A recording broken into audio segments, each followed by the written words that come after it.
दोस्तों कुछ दिन पहले मेरे साथ क्या होता है कि हम देखो मार्केट में रहते हैं तो मेरे घर से कॉल आता है कि एटीएम से कुछ कैश विड्रा कर लेना, पैसा का काम है। तो वहां पे देखो हमें दिखता है इंडिया वन का एक एटीएम मशीन दिखता है, तो हम उस मशीन में जाते हैं और उस समय मेरे पास देखो इंडसइंड बैंक का डेबिट कार्ड होता है, तो हम उस कार्ड को वहां पे एटीएम मशीन में लगाते हैं और उसके बाद देखो हम विड्रा वाला सेक्शन में जाते हैं और अमाउंट में हम देखो यहाँ पे 4,000 रुपए यहाँ पे सिलेक्ट कर लेते हैं। 4,000 सिलेक्ट करने के बाद क्या होता है कि हमसे देखो पिन वगैरह पूछा जाता है, तो हम अपना पिन ये सब डालते हैं। पिन डालने के बाद देखो हमारा अमाउंट देखो प्रोसेसिंग में जाता है। अब सीधा सीधी बात है कि अमाउंट जैसे ही प्रोसेसिंग में जाएगा उसके बाद हमारा अमाउंट सक्सेस हो जाएंगे और हमें जितना भी जो कैश सिलेक्ट किए थे वो पैसा हमें मिल जाएंगे। लेकिन वहां पे मेरे साथ कुछ इस तरह से होता है कि हमारा देखो अमाउंट जो है दोस्तों काफी समय तक यहाँ प्रोसेसिंग में होता है। उसके बाद क्या होता है कि किसी भी कारण हमारा देखो पेमेंट फेल हो जाता है। चलो फेल हो गया कोई बात नहीं, हमें वहां पे ग्रीन लाइट बर जाता है तो हम अपना कार्ड निकाल लेते हैं।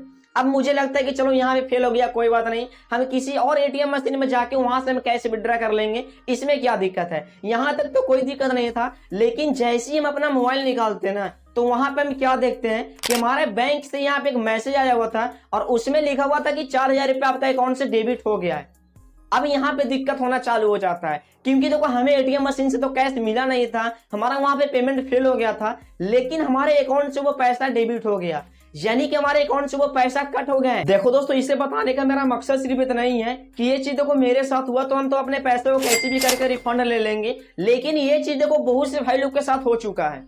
आप भी वीडियो देख रहे होंगे, आपके साथ भी शायद हुआ होगा, और नहीं हुआ है तो कभी न कभी यार ये चीज जरूर हो सकता है, इसमें कोई कहा नहीं जा सकता है। तो अगर आपके साथ भी कुछ तरह की घटना हो गया है या फिर आपके साथ कुछ तरह की घटना होता है तो आपको क्या करना चाहिए, आपका पूरा पेमेंट कैसे रिफंड आएगा, वो मैं सब कुछ बताने वाला हूँ। आखिर में इसका क्या क्या रूल वगैरह है वो सब कुछ बताने वाला हूँ। हालांकि मैं देखो अपना पेमेंट तो यहाँ रिफंड ले लिया हूँ, उसके बाद ही मैं वीडियो शूट कर रहा हूँ, तो मैं सब कुछ बताने वाला हूँ कि आखिर में हम क्या क्या किए जो कि हमारा पेमेंट रिफंड आया है और आपको क्या क्या करना चाहिए, वो आज के इस वीडियो में सब कुछ बताने वाला हूँ। तो आज की वीडियो देखो सबके लिए एक इंपॉर्टेंट वीडियो है, तो वीडियो को सही से वॉच करिएगा, कहीं पर स्किप नहीं करेगा। चलिए दोस्तों आज के इस प्यारे से वीडियो को स्टार्ट करते हैं, बट उससे पहले अभी तक आपने इस वीडियो को लाइक नहीं किए तो आप लोग वीडियो को लाइक कर दो। इसके साथ साथ देखो बहुत से भाई चैनल सब्सक्राइब नहीं किए हैं तो चैनल सब्सक्राइब करके बेल आइकन प्रेस कर दो। चलिए दोस्तों आज के इस प्यारे से वीडियो को शुरू करते हैं। कई बार दोस्तों ये भी होता है कि जब आप लोग एटीएम मशीन से पैसा निकालने जाते हो वहां पे देखो जैसे ही कार्ड ये सब डालते हो, यहाँ पे अमाउंट सिलेक्ट करते हो और जैसे यहाँ दो पिन वगैरह डालते हो तो वहां पे देखो जैसे ही यहाँ पे अमाउंट प्रोसेसिंग हो जाता है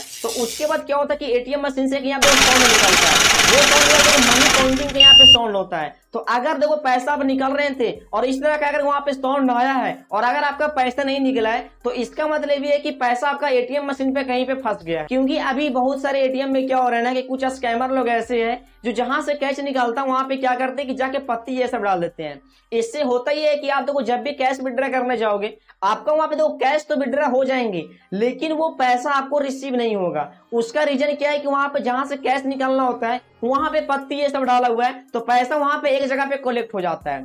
उसके बाद देखो जैसे आप एटीएम मशीन से बाहर निकलते हो तो स्कैमर आपके ऊपर नजर रखता है। जैसे ही आप बाहर निकलते हो स्कैमर लोग एटीएम मशीन में जाते हैं, वो पत्ती हटाते हैं और वहां से वो पैसा निकाल लेते हैं। तो अगर आपके साथ कुछ तरह का होता है तो सबसे पहले आपको चेक करना है कि कहीं एटीएम मशीन में कुछ घपलाबाजी तो नहीं है। ये हो सकता है, ये नॉर्मल बात है, अभी बहुत सारे एटीएम मशीन में कुछ तरह का फ्रॉड चल रहा है। अब देखो दोस्तों ऐसा मैं आप लोग को इसलिए बता रहा हूँ ना क्योंकि ये भी दोस्तों कई बार हो सकता है, तो आपको ये सब आपको ध्यान में रखना है। हालांकि देखो मेरे साथ ऐसा कुछ भी नहीं हुआ। मेरे साथ क्या हुआ था कि हमारा अमाउंट देखो सबसे पहले प्रोसेसिंग में गया था, वहां पे हमारा देखो एटीएम मशीन वगैरह नहीं चला था, मतलब जो काउंटिंग करने का साउंड वगैरह होता है वो सब कुछ भी नहीं हुआ था। उसके बाद क्या होता है कि हमारा अमाउंट वहां पे ऑटोमेटिक यहाँ फेल हो गया था।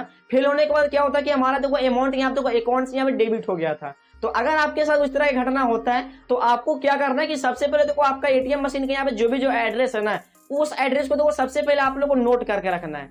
याद रहे कि आप लोग को जरूर से जरूर यहाँ पे एड्रेस को नोट करना है। उसके बाद आपको क्या करना है कि एटीएम मशीन के जब आप लोग अंदर में जाओगे ना तो कहीं पर दीवार में एक आप लोग को एटीएम आईडी लिखा होगा, हर एटीएम मशीन में लिखा होता है। तो आपको चेक करना है कि एटीएम आईडी कहाँ पे लिखा है, उसे आप लोग फोटो ये सब ले लेना या फिर आपको देखो वो कहीं पे आपको नोट करके रखना है। ये सब देखो बिल्कुल ही जरूरी है, तो इसलिए मैं आप लोग बता रहा हूँ कि इसे आपको करके रखना है। हो सके तो आप लोग देखो एक यहाँ पे एटीएम के भी आप लोग यहाँ फोटो कैप्चर कर लीजिएगा। उसके बाद क्या करना है कि आपको देखो एटीएम मशीन से बाहर निकलना है। अगर वहां पे तो गार्ड बैठा हुआ है तो आपको तो गार्ड को वहां पे सब कुछ बताना है कि मेरे साथ कुछ तरह घटना हुआ है, तो वो आपको तो बता देंगे कि वहां पे क्या क्या करना है। अगर वहां पे गार्ड वगैरह नहीं है तो आपको क्या करना है वो भी थोड़ा सा ध्यान से समझ लो। सबसे पहले आपको क्या करना है कि आपका डेबिट कार्ड जो भी बैंक का, जैसे कि मैं आप लोगों को पहले ही बताया हूँ कि हमारे पास इंडसइंड बैंक का डेबिट कार्ड था, तो हम यहाँ पे क्या करेंगे कि इंडसइंड बैंक में देखो यहाँ पे कस्टमर केयर के पास कॉल लगाएंगे। कस्टमर केयर का नंबर यहाँ पे देखो डेबिट कार्ड पे ही मिल जाएंगे, चाहे आपका अकाउंट देखो किसी भी बैंक में क्यों ना हो, उसका डेबिट कार्ड पे देखो कस्टमर केयर का नंबर लिखा होता है, तो आप उस पर कॉल लगा सकते हो। अगर डेबिट कार्ड पे कस्टमर केयर का नंबर नहीं लिखा हुआ है तो आप गूगल से भी निकाल सकते हो, कोई भी दिक्कत नहीं है। तो सबसे पहले आपको यही करना है, कस्टमर केयर के पास कॉल करना है। कस्टमर केयर के पास देखो कॉल लगाने के बाद क्या होगा कि देखो कस्टमर केयर वाले आपसे सब कुछ पूछेंगे, तो आपको देखो सब कुछ बताना है कि मेरे साथ ऐसा ऐसा हुआ, एटीएम मशीन में गए थे, वहां पैसा विड्रॉ करने गए थे, हमारा अमाउंट फेल हो गया, पैसा नहीं निकला, लेकिन हमारे अकाउंट से वो पैसा कट गया है। आपको देखो सब कुछ बताना है। आपको देखो जैसे ही सब कुछ बताओगे तो वो लोग क्या करेंगे ना कि वहां पे कंप्लेन दर्ज करेंगे। मतलब वहां पे देखो आपका कंप्लेन वो लोग लिख लेंगे। कंप्लेन लेने में वो लोग क्या करेंगे कि आपसे देखो सारे डिटेल्स वगैरह पूछेंगे, जैसे कि आपका नाम क्या है, आपका डेट ऑफ बर्थ क्या है, आपका पैन कार्ड का नंबर क्या है। उसके बाद देखो आपका देखो एटीएम मशीन का यहाँ देखो एड्रेस भी पूछेंगे, और एटीएम मशीन का जो यहाँ पे एक एटीएम आईडी होता है ना, वो भी आपसे पूछा जाएगा। तो इसलिए मैं आपको बोले थे कि आप एटीएम आईडी वहां पे आप लोग नोट कर लीजिएगा। ये सब आपको सब कुछ बताना है। जैसे ही बताओगे तो आपके यहाँ देखो कंप्लेन हो जाएंगे। अब देखो जैसे ही यहाँ पे कंप्लेन हो जाता है ना, तो वो लोग खुद से बोल देते हैं कि पैसा 24 से 48 घंटे के अंदर में सबका रिफंड हो जाते हैं। यानी कि यहाँ पे देखो आप लोग को 48 घंटे यहाँ पे देखो आपको इंतजार करना होगा। यहाँ से देखो 24 से 48 घंटे के अंदर में आपके पैसे यहाँ पे जितना भी काटा था ना, वो सारा पैसा बैंक की तरफ से आपको रिफंड कर दिए जाएंगे। हम खुद कस्टमर केयर से बात किए तो वो लोग यही बोले थे कि 48 घंटे में पैसा रिफंड हो जाएंगे। और हकीकत में देखो हमारा जैसे ही कंप्लेंट हुआ था ना, तो उसके बाद देखो 48 घंटे के अंदर में हमारा पैसा अकाउंट में यहाँ तो क्रेडिट हो गया था। जैसे कि आप हमारा एसएमएस भी देख सकते हो कि इंडसइंड बैंक की तरफ से यहाँ देखो 4000 रुपये यहाँ पे क्रेडिट का यहाँ पे मैसेज आ गया था, जो कि 48 घंटे में हमारा पैसा यहाँ पे वापस आ गया था। यहाँ पे 90% आपका चांस है कि पैसा 48 घंटे में आ जाएंगे। तो यहाँ पे देखो अगर आपका पेमेंट यहाँ देखो 48 घंटे के अंदर में आ जाता है, तब तो देखो आपके यहाँ तो बढ़िया की बात है कि आपका चलो पेमेंट जो काटा था वो पेमेंट वापस आ गया है। लेकिन दोस्तों देखो अधिकतर लोग का ये भी हो रहा है ना कि 48 घंटे के बाद भी पैसा वापस नहीं आता है। ये देखो मैं कई लोग से सुना हूं कि हमारा देखो 4 दिन हो गया, 5 दिन हो गया, 10 दिन हो गया, लेकिन पैसा अभी तक वापस नहीं आया है। ये देखो ऐसा कई लोग के साथ हो सकते हैं। तो अगर आपके साथ भी कुछ तरह घटना होता है कि 48 घंटे के बाद भी पैसा नहीं आता है, तो आपको क्या करना चाहिए वो भी थोड़ा आप लोग ध्यान से समझ लो। देखो हम जैसे ही कस्टमर केयर से बात किए थे तो वो लोग हमें ये भी बताए थे कि आपका डेबिट कार्ड जिस भी बैंक के है, अगर वही बैंक के एटीएम मशीन से पैसा निकाल दो, और अगर आपका पैसा यहाँ देखो फेल हो जाता है तो पैसे यहाँ पे तुरंत रिफंड हो जाएंगे, या फिर 48 घंटे के अंदर में वो पैसा रिफंड हो जाएंगे। यानी कि मान लो कि मेरे पास देखो एसबीआई बैंक का डेबिट कार्ड है और हम एसबीआई के एटीएम मशीन में जाते हैं, वहां पैसा विड्रॉ करते हैं, और मान लो कि हमारा पैसा किसी भी कारण फेल हो जाता है, तो हमारा पैसे यहाँ देखो 99% चांस है कि यहाँ पे तुरंत रिफंड हो जाएंगे, या फिर 48 घंटे के अंदर में वो पैसा रिफंड हो जाएंगे, कोई भी दिक्कत नहीं है।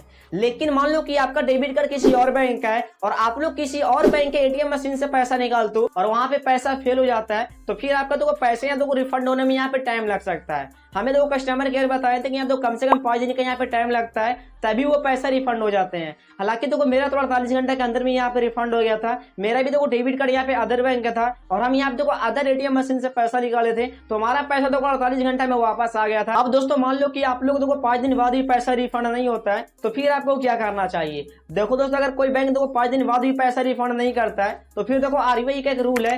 रूल क्या है कि अगर किसी भी बैंक देखो अपना कस्टमर का 5 दिन के अंदर में पैसा रिफंड नहीं करता है, तो फिर बैंक के ऊपर से देखो 6 दिन से 100 रुपए का पेनल्टी लगना चालू हो जाएंगे।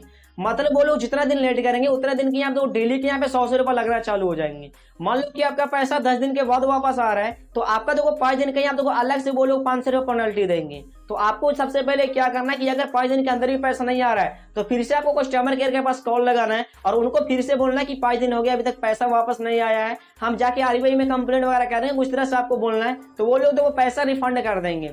अगर फिर भी वो लोग पैसा रिफंड नहीं करते हैं, तो फिर आपको क्या करना है कि देखो बैंक के ब्रांच में जाना है और वहां पे आपको बताना है कि देखिए मेरे साथ ऐसा ऐसा हुआ है। वहां पे आपको प्रूफ ले जाना होगा। तो आप लोग देखो स्टेटमेंट वगैरह के यहाँ प्रूफ ले लीजिएगा, यहाँ पे देखो आप लोग एटीएम आईडी वगैरह ले लीजिएगा। मतलब यहाँ देखो सारा आप लोगों को प्रूफ ले जाना होगा और उसके बाद जाके आप लोगों को ब्रांच में कंप्लेंट करना होगा। जैसे ही ब्रांच में कंप्लेंट करोगे तो 1 से 2 दिन के अंदर ब्रांच की तरफ से देखो पैसा वापस हो जाते हैं। अगर मान लो कि ब्रांच वाले फिर भी पैसा वापस करने से इनकार कर देते हैं, तो फिर आपको क्या करना है कि आरबीआई की वेबसाइट पर जाना है और वहां पे आप लोग कंप्लेंट करना है कि इस बैंक के डेबिट कार्ड से हम पैसा निकाले थे, इतना तारीख को पैसा निकालने थे और मेरे साथ ऐसा हुआ, अभी तक बैंक वाले पैसा वापस नहीं किए हैं। तो क्या करेगा कि आरबीआई देखो उसके ऊपर वो कार्रवाई करेंगे और आपका पैसा देखो रिफंड करवाने में हेल्प करेगा। अगर उसके बाद भी आपका पैसा रिफंड नहीं होता, तो फिर देखो लास्ट ऑप्शन यही है कि आपको तो कोर्ट के यहाँ पे हेल्प लेना होगा। आप लोग कोर्ट में जाइए, बैंक के ऊपर कंप्लेंट करिए कि मेरे साथ ऐसा हुआ, अभी तक पैसा रिफंड वगैरह नहीं हुआ है। तो कोर्ट उसके ऊपर कार्रवाई करेंगे और पैसा रिफंड करवाने में आपका हेल्प करेगा। हालांकि देखो आपको वहां तक जाने की कोई जरूरत नहीं है,